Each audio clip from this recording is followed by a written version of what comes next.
welcome to your sleep story. I'm so glad you're here tonight. Whatever this day was, however long it felt, however much it held, it is behind you now, completely behind you.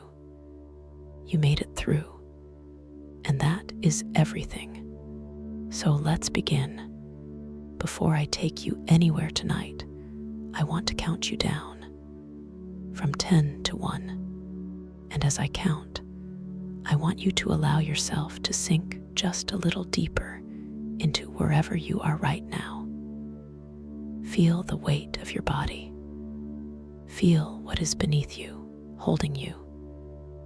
And with each number, just let go a little more. 10. Allow your eyes to close.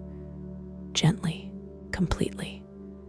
There is nothing you need to see right now. 9. Feel your shoulders and let them drop as far as they want to go. 8. A slow breath in through the nose. 7. And all the way out. 6. Your hands. Feel them opening. Whatever you've been holding today, you can put it down now. 5.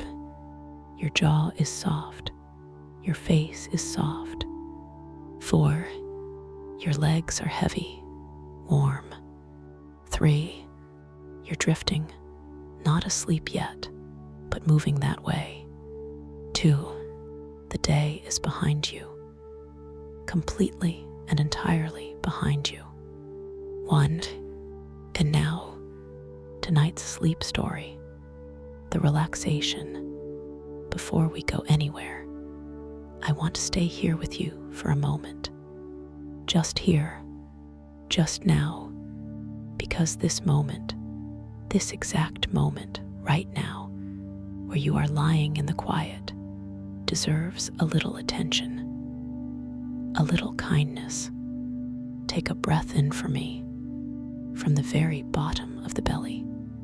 Good, and let it go. And as you breathe out, I want you to imagine that everything you were carrying today, every worry, every unfinished thought, every heavy thing is just leaving with that breath, just drifting away. You don't have to solve anything tonight. You don't have to figure anything out. You don't have to be anything other than exactly what you are right now. A person who deserves rest. A person who deserves sleep. Because you do. You really do. Whatever happened today, whatever was hard, whatever felt heavy, you made it through. You are here. And that is enough. That is more than enough. You are safe.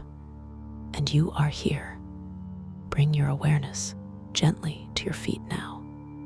Just notice them and allow them to soften. The toes uncurling, the arches releasing. All the small held tension of the day simply letting go. Let that softness travel upward, through the calves, through the knees, the thighs. All of it warm, all of it heavy, all of it resting now. Your lower back, your hips. Allow yourself to feel the surface beneath you taking your weight completely, fully. You don't have to hold yourself up anymore. The earth has you. The island has you. The belly soft. The chest soft. The heart beating steadily as it always has, as it always will. Your shoulders dropping, your arms heavy and warm, your hands open and still, the neck long and loose, and your face, let the jaw go. Let the forehead smooth. Let the eyes be completely still behind their lids. There you are, from the top of your head to the tips of your toes, completely soft, completely warm, completely at rest. You've done beautifully. Now, let me take you somewhere. Somewhere the North Atlantic is just beyond the harbor wall, and the corrugated iron houses are painted bright colors against the gray, and the fish are drying on the racks, and the evening is the long Icelandic evening that does not know when to end. Come with me.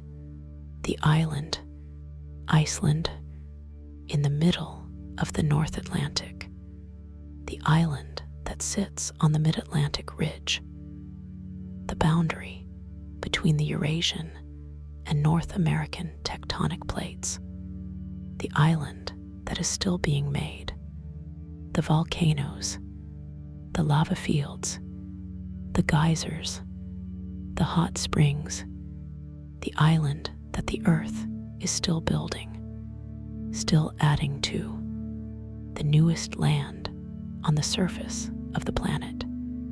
And yet, people have been here since the 9th century. The Norse settlers, the Vikings who came and stayed, who found the fish, who found the grass for their sheep, who built their turf houses and their churches and their things. 1,000 years of people on the newest land, the village on the north coast, one of the smaller villages, the ones that the fishing sustains, that the fishing always sustained. The village, a small harbor, the harbor wall of black lava rock, the boats inside, the fishing boats of the Icelandic village, the small steel boats, the boats that go out in the North Atlantic and come back with cod and haddock and the other fish of these cold waters. The village behind the harbor, not many buildings, 200 people, perhaps 300, the corrugated iron houses. This is the thing about the Icelandic village. The corrugated iron. The buildings here are clad in corrugated iron, not ugly, despite the material, made beautiful by color. The Icelandic tradition of painting the corrugated iron houses in bright colors, the red house, the blue house, the yellow house, the green, the colors against the gray of the North Atlantic sky, the colors that say, we are here, we are alive, we are warm inside, despite everything. The evening light, September, Iceland in September. The light is already changing. The extraordinary Icelandic summer, the summer of nearly perpetual daylight, the sun barely setting, the sky never fully dark. That summer is ending. The nights returning, slowly, but returning. The light at 7 in the evening now present, but with the quality of something preparing to leave.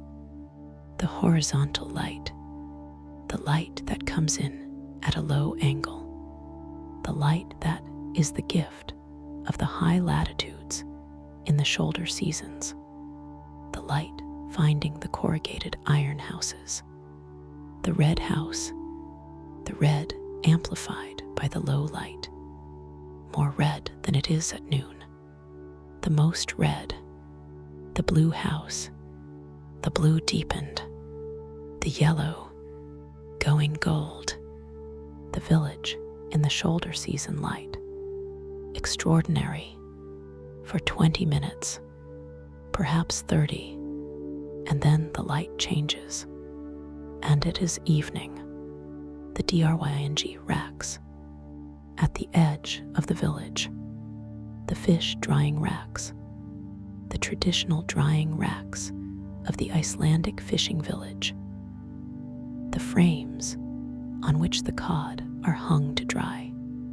The harðfiskur, the dried fish, not the salted cod of the Portuguese coast.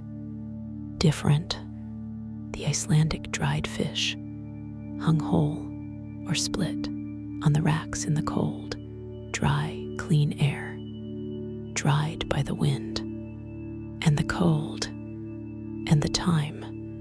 The fish on the racks now, the September wind finding them, the North Atlantic wind, clean, cold, doing its work, the smell of the drying fish, strong, present, the smell of the sea and the protein and the cold, the smell of Iceland, the smell that visitors notice immediately, that the people of the village do not smell anymore, the smell that is simply the air here, the background, the constant. Sigriður, she is at the harbor wall, sitting on the lava rock, looking at the sea. Her name is Sigriður, pronounced Sigríður. She is 63. She has been in this village all her life. Her father fished here. His father fished here. The family going back 6 generations in this village. She does not fish. She did not fish. She is a knitter. The traditional Icelandic lapipissa. The Icelandic wool sweater. The sweater with the circular yoke pattern. The sweater that is the visual language of this island. She makes them, has been making them since she was 12. 51 years of making the lapipissa, the wool from the Icelandic sheep, the sheep that have been on this island since the Norse settlement, the same sheep, their wool carrying the cold and the wind of Iceland, warm, very warm, the warmth of an animal that has spent 1,000 years adapting to this island. The sea, the North Atlantic, from the harbor wall, the sea that surrounds Iceland on all sides, the sea that is the reason the village exists, the sea that gave and gives, and will give the fish that the village needs. The sea tonight, not calm, not rough. The North Atlantic is rarely calm, but moderate tonight. The swells arriving at the harbor entrance, being broken by the lava rock wall, the white water, the sound of it, not violent, the steady, moderate, completely reliable sound of the North Atlantic delivering its swells to a harbor wall. It has been delivering them too, for as long as the wall has been there. The boat called Thorberger in the harbor, at its mooring, the name in the Old Norse, the name that connects to the 900 years of Norse settlement, the name still used, still meaningful, the warmth, the house behind Sigriður, her house, the red house, its warmth visible even from outside. Geothermal, Iceland's great gift to itself, the geothermal heat that comes from the volcanoes, from the Earth's interior, the heat that is piped to nearly every building in Iceland, free, abundant, the heat of the earth, the red house heated by the earth beneath it, the earth that is still being made, the earth that is still building itself, contributing its warmth to the house, to Sigriður, to the village, the warmth that is here because of the island's particular geology, the warmth that visitors find surprising. The warmth in a place so cold on the outside, so warm inside. The knitting. She is not knitting now. She is looking at the sea. But the knitting is inside. The half-finished lapipissa on the needles, on the armchair, waiting, the circular needles with the gray-brown Icelandic wool on them. The yoke pattern begun, not finished. The pattern that takes attention. The color work, the 2 or 3 colors of the yoke pattern. The geometric design that is the signature of the Icelandic sweater. She knows this pattern, has known it for 51 years. She does not need to count. She does not need to watch her hands. Her hands know, the way Thomas's hands know the tiller, the way Cornelius's hands know the rope. She can knit in the dark. She sometimes does. She sometimes sits beside the window in the evening light, looking at the sea, her hands working, without her looking, the sea and the knitting.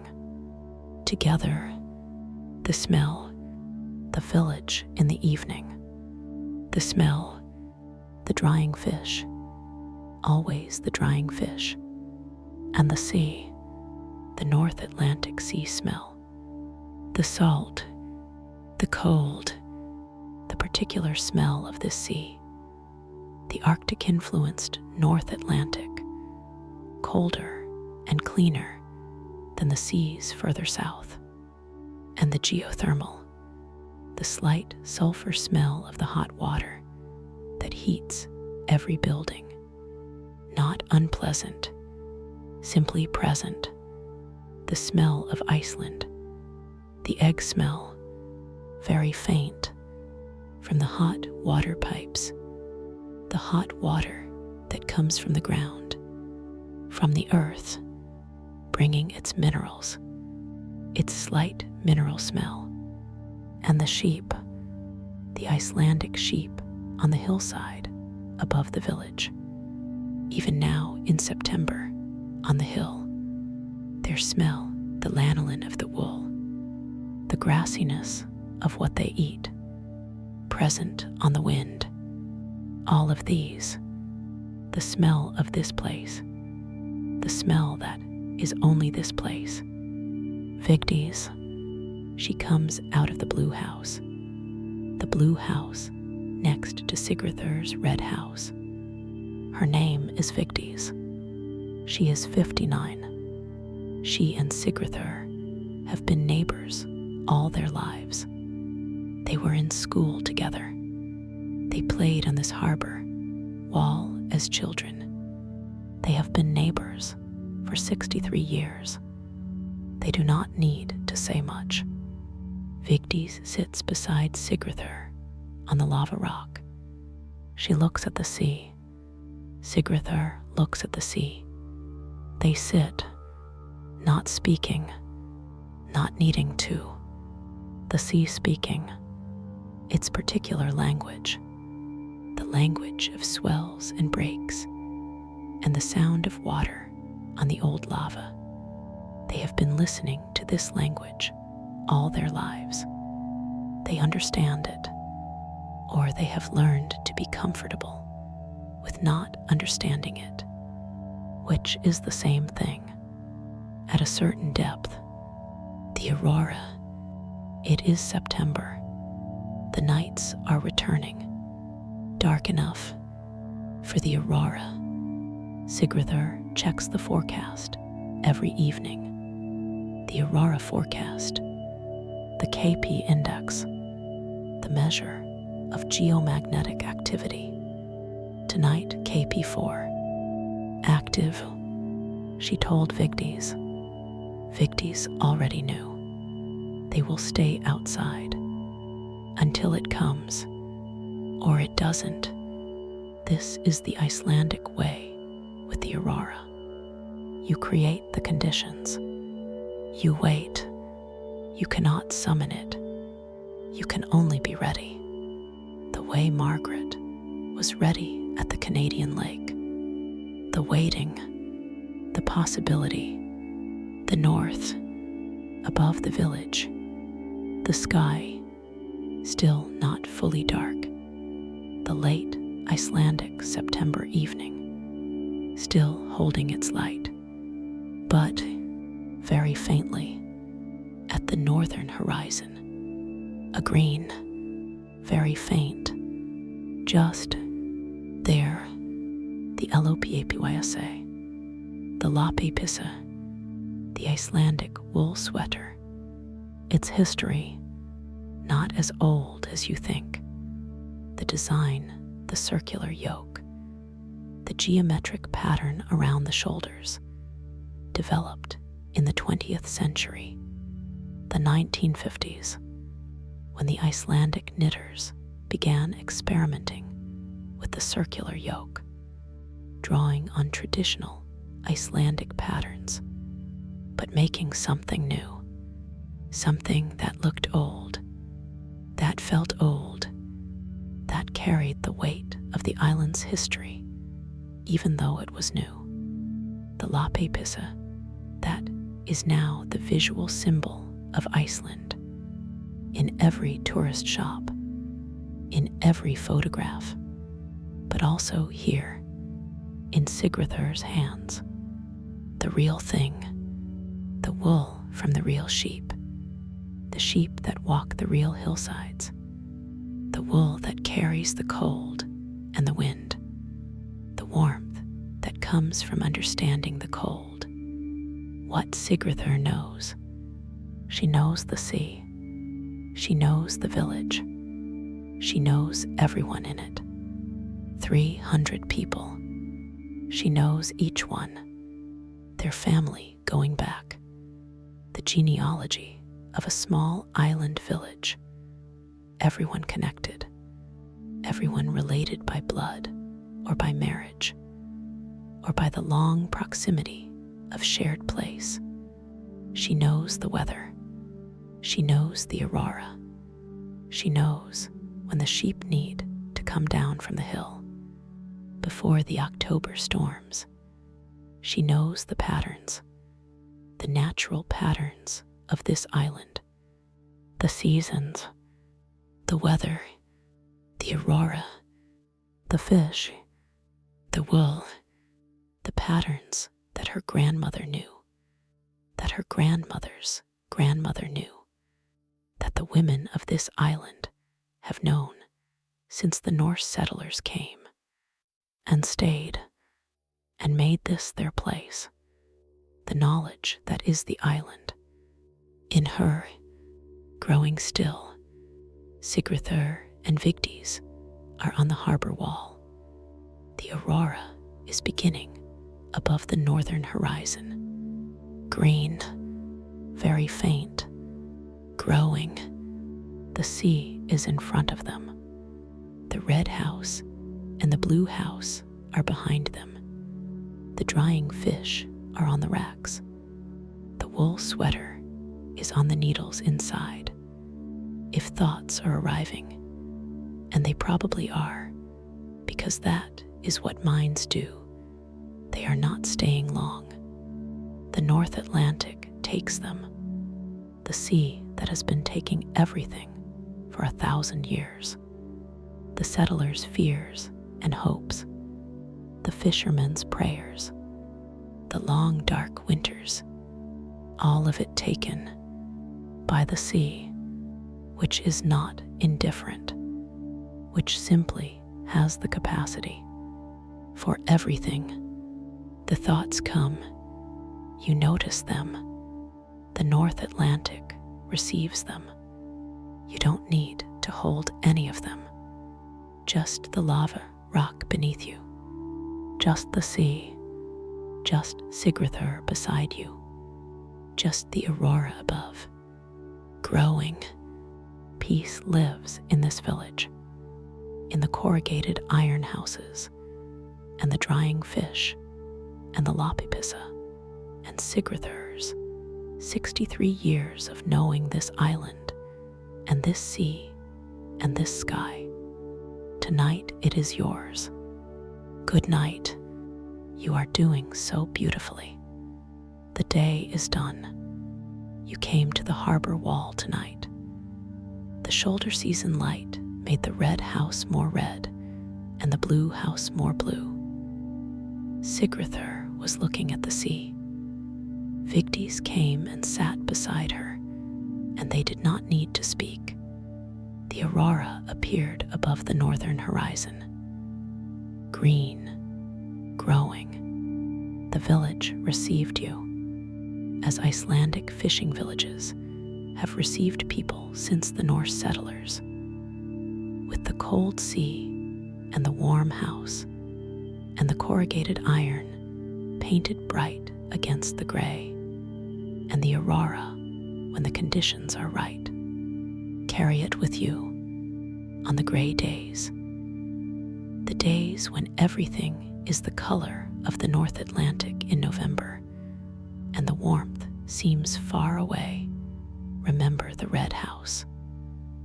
Remember the geothermal heat that comes from the earth itself, the warmth that is always there.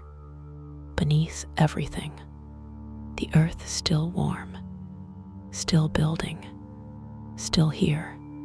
You know the way here now, but tonight you are already here. The sea is in front, the aurora is above, the house is warm behind.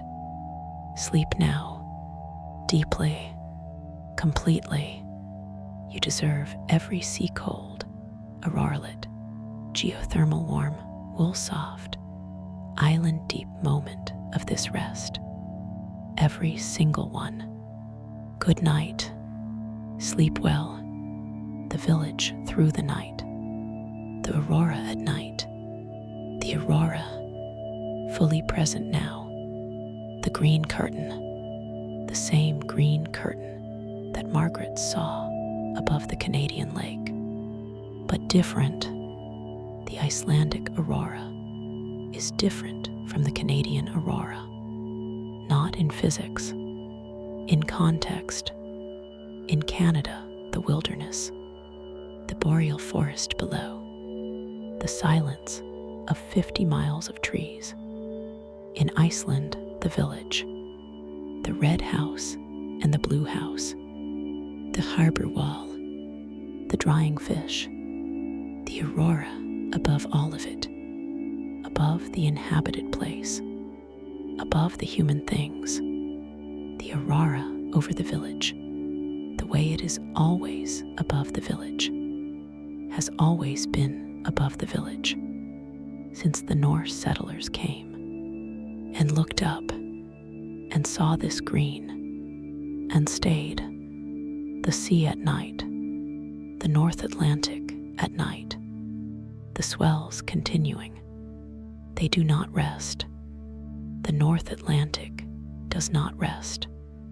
The energy in these waves, born in the storms off Greenland and Newfoundland, traveling for days, finding this harbor, being broken by the wall holding, the village protected, the boats inside the wall, safe, the Thorberger at its mooring, the rope not Cornelius's rope, but rope, good rope, strong rope, holding it, the Atlantic outside, the harbor inside, the wall between, 300 people, protected by this wall, by the rope, by the village's 1,000 years of knowing how to be here. The sheep at night, the Icelandic sheep, on the hillside, in the dark, the Icelandic sheep that are unlike other sheep. They have been on this island, isolated for 1,000 years, isolated from the sheep of the mainland, breeding among themselves, developing their own characteristics. Their wool, the Icelandic wool, is different from other wools. It has two layers. The outer layer, the tog, long, coarse, water-resistant. The inner layer, the thell, fine, soft, insulating. Together, the warmest wool there is. The wool that Sigurður knits. The sheep producing it. On the hillside, in the dark, in the North Atlantic wind. Their wool protecting them. The way the Lapipissa protects the people. The sheep and the people. The same wool. The same protection. Different forms. What Iceland is. Iceland is new land. Made by fire. The volcanoes building it. The lava flows extending it. The geysers. The hot springs. The geothermal heat. The island growing. Still, the island is also old story. The sagas. The Norse settlers wrote the sagas. The family stories. The blood feuds. The legal proceedings. The thing, the all thing.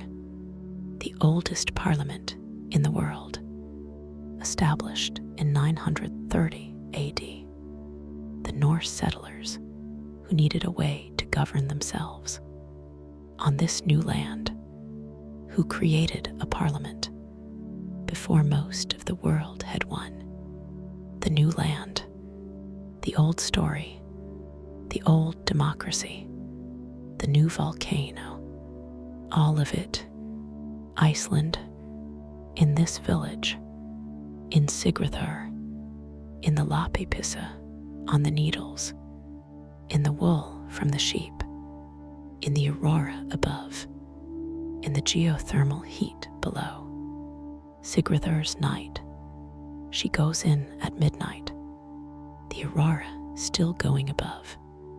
She and Vigdis watched it for 2 hours, without speaking much, the aurora not requiring speech. Vigdis went home at 11. Her house, the blue house, next door, 3 steps. Sigurður stayed. 1 more hour. The aurora changing. The green, and then the rose. The rose appearing at the edges, as it does when the aurora is strong. Green and rose, the same colors that Margaret saw above the Canadian lake. The same charged particles, the same physics, different sky, same wonder. She goes in. She picks up the knitting. She sits. Her hands begin. The yoke pattern continuing. She does not look. The sea outside. Her hands working. The Lapipissa growing. Row by row. The morning. The village at 6. Before the light. The boats going out. The engines. The harbor gate opening. The boats one by one. Into the North Atlantic. Into the dark. Into the fish. The North Atlantic accepting them, as it always accepts them. The boats going, coming back, as they have always gone and come back. For 1,000 years, Sigurður hears the engines from her bed. She does not wake. She has heard the engines all her life. She knows the sound of the Thorberger. She knows the sound of each boat. She hears them in her sleep. They go. She sleeps. They will come back, as they always come back. The sea accepting, the sea returning, the village continuing, as it has continued for 1,000 years, on the newest land, still being made. The aurora is fatting. The green The rose, fatting, the sea is outside. The swells, the harbor wall, holding, the boats are in the harbor. At their moorings, the drying fish are on the racks. The North Atlantic wind, working, the sheep are on the hillside. Their wool, 2 layers. Sigurðr is asleep. The lapipissa on the needles. The yoke pattern, waiting. Vigdis is asleep. The blue house next door. The village is warm. The geothermal heat from the earth still being made. And you are sleeping deeply, completely, peacefully in the red house, in the Icelandic village, the sea outside, the aurora gone, the stars above, the earth warm beneath. This is exactly where you should be. This is exactly what you deserve. Every sea cold, aurorlit, geothermal warm, wool soft, island deep moment. Every single one. You are safe. You are held. You are at peace. Good night, dear friend. Sleep well. Sleep deeply. Good night, and